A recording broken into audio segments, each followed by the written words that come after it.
everybody, and welcome back to Blue Jays Today. Coming to you from the Sports Interaction Studio, where we always got something to say about the Toronto Blue Jays. I'm your host, Adam Peddle. And I'm your host, Nicholas Playlog. In this one, we're going to talk about that ALDS postseason roster. We're going to predict who it is that is going to make it and who is going to be left off. Please let us know your thoughts about all this in the comments down below, and hit that like button, smash that subscribe button, and if you have the option to as well, hit that hype button, because, that is the vibe of postseason ball right now, folks. Let's immediately start with when they have to do this by. We are recording this on Thursday at 9:45 a.m., everybody. They got about 48 hours to figure out what it is that they're going to be doing, because at 10 a.m. on Saturday, that's when the Toronto Blue Jays need to finalize their ALDS roster. Yeah, they do, and they got some tough decisions to make, because for most part of the season, every person on this roster has been so valuable. Even when they expanded to 28 men, those extra 2 men became even more valuable as well down the stretch for the Toronto Blue Jays, and that's been the bread and butter for the Jays all season. I think they've got the deepest roster in all of baseball. But you got to cut 2 guys in the ALDS. So we're going to break down first the offense. Who's the one guy that's got to get cut? Because you got 14 men right now on that 28-man roster. You got to cut it down to 13. And looking up right here, obviously you're not going to cut anybody in the projected FanGraph starting roster. George all the way down to Andres Jimenez. Those guys are locks. Where I'm looking at right now is that bench. You got Tyler Heineman, Isaiah Kiner-Falefa, David Schneider, Joey Lopevito, Miles Straw.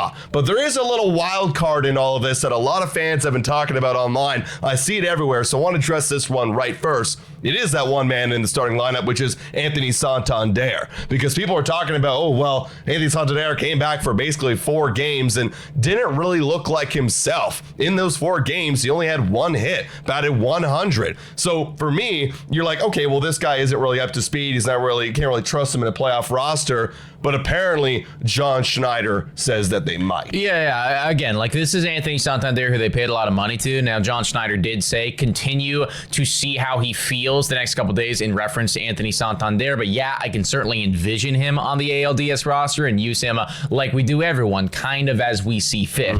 All that being said, though, if I'm being completely honest with myself, I don't know if Anthony Santander deserves to be on the playoff roster right now. When we were initially talking about him returning to this Toronto Blue Jays team, the one thing that I was saying is that in those rehab starts down there in AAA, I wanted to see him really pop off, really go crazy, right? Get that home run ball cooking, because that is what it is that he could provide to the Toronto Blue Jays.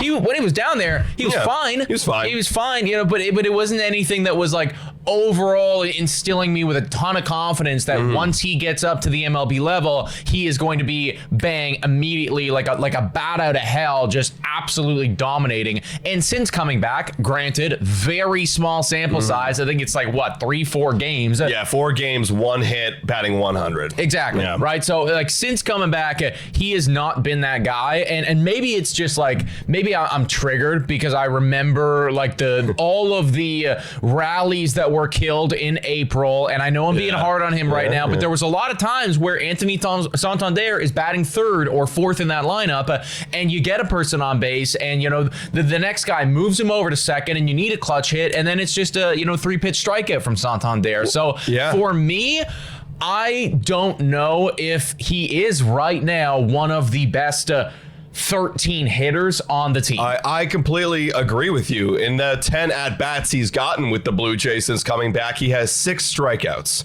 That's just not good. In a team that's built off of contact and putting the ball in play and passing baton to the next guy, he feels like a dead black hole right now. No offense to Santander, because there's a big swing and miss in his game right now. And he's not going to be ready. I would honestly keep him off the roster, get him some reps in some simulated games at the, either Rogers Center, Buffalo, wherever, down in the Florida Complex League, and get that home run swing back and get rid of the swing and miss. I know it's a part of his game. I'm not dumb. I know it's a part of his game. But right now, we don't really need that in a 5-game format. We need guys who can make contact. But if John Schneider and Ross Atkins are thinking, we paid this guy to hit home runs, and to do it in the postseason, they might just force the issue. Well, here's the thing. I don't think that there's any shame in saying that Anthony Santander is not up to speed right now playing his best ball. I don't think that this is Anthony Santander, or at least the guy that they went out and they signed. And there's no shame in that, because this guy barely played baseball this year. There were months of time where he literally did not swing a baseball bat.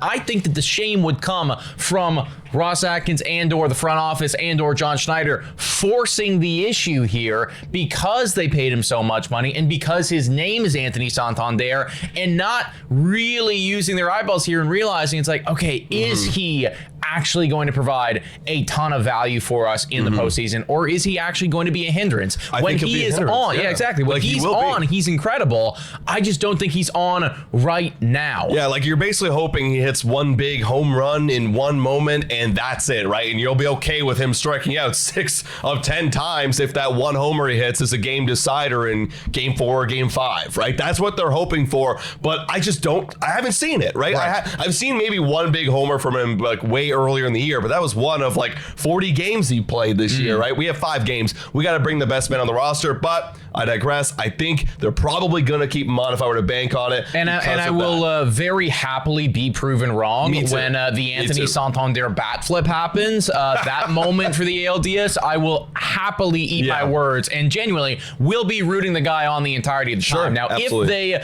do keep him and if they do go in that direction, likely, at least Adam and I are thinking this way, it will be a Joey Loperfido thing that gets left off. We've seen them kind of, send him up, send him down, bring him up when they need, and then when it is time to let somebody go, it would be him. On top of all of that, though, there's this wrinkle of Bo Bichette in all of this, because if Bo Bichette does come back for the ALDS, which, by the way, everybody, feels unlikely. That was the latest report on it. Feels unlikely that he would, but let's say that, that 20% chance hits and he does make it back for the ALDS. Most likely they would probably also have to leave off another infielder, and then we're looking at Isaiah Kiner-Falefa. So if Bo is back, probably Joey Loperfido and IKF. If Bo is not back, probably just Joey Loperfido. Yeah, like Isaiah Kiner-Falefa, love the guy, love that speech he gave in Toronto saying, man, I love being back in Canada. But he did come over as a replacement for Bo Bichette when he was on the IL, or currently still on the IL. So IKF would probably be gone. But yeah, Joey Loperfido, I think we have too many outfield left-handed bats, and that feels like the guy to get rid of. And the reason why we're not going with like a David Schneider is because I think he should be in the starting lineup, quite frankly. And Miles Straw has just been way too valuable for this team. And again, that just goes to show how deep this lineup has been, how deep this roster's been. And I like Joey Loperfido. He's been great too, but you got to leave somebody off. So that is our decisions right there for the position player side of things. We'll see what happens with Anthony Santander. Maybe that makes it a lot more clearer. But let's move on to the pitching. There's a lot of questions about the pitching, because first things first, you have to decide what your rotation is going to look like first before you make a decision on who else you're going to cut. And right now the rotation, I think it all depends on Chris Bassett coming back. 100%, man. Chris Bassett is, I believe, at this current juncture of time, a bit more likely than Bo Bichette to make it back for that ALDS roster. Correct me if I'm wrong, but he is pitching a simulated game today, actually this Thursday, which would then potentially put him on track to pitch maybe the 3rd or the 4th game of that ALDS, should the Toronto Blue Jays need him, and should he be ready enough to do so. If he is ready and going to be back on the roster, and I think it's likely at this point, greater than 50% chance that they would do that, you are probably looking at a starter being left off for the Jays alongside a bullpen arm.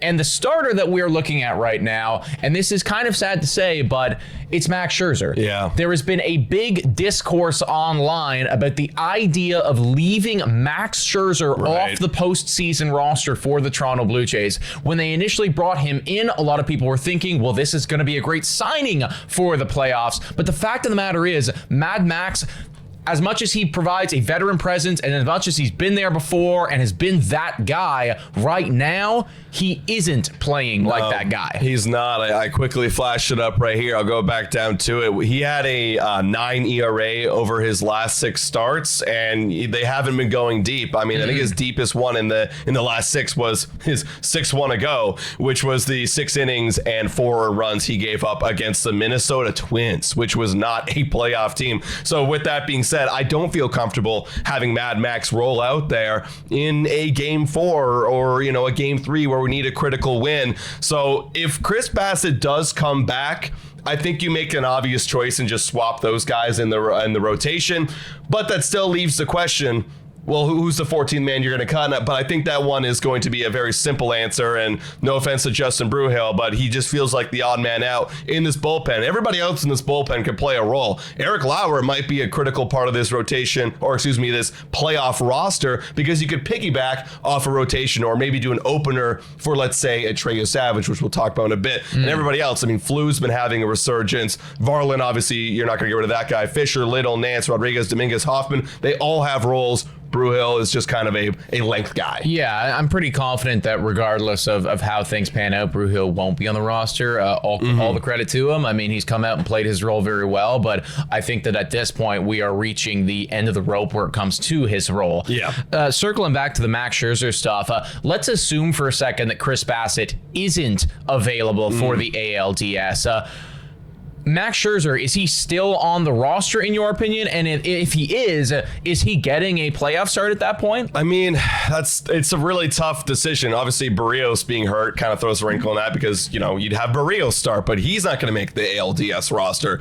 It almost feels like he is just kind of forced into the roster because there really isn't anybody else. If Bassett's not available, he's on the roster. Now, it's to what capacity are you going to play him? Because do you feel comfortable, having Max Scherzer go 5 innings? Probably not. No, I don't even feel comfortable him going 1 or 2 innings, but you're kind of forced into a decision. Maybe you play him as an opener, or maybe you have, let's say an Eric Lauer start as an opener and Max Scherzer come out of the pen, whatever role he's most comfortable with. But I'm not feeling comfortable having this guy go more than 2 times through the lineup. Yeah, the fact of the matter is, and again, I love Max Scherzer. I will forever love Max Scherzer. Shout out to him for coming on our show. Sure. But the fact of the matter is, he's just not playing his best brand of baseball right now. And I do think that if you were to keep him on the postseason roster, you got to find some type of creative way of utilizing him, because right now, or at least what's been happening over the last month and a half, the book is out. The league has figured him out right now. They are hitting him like nobody's business.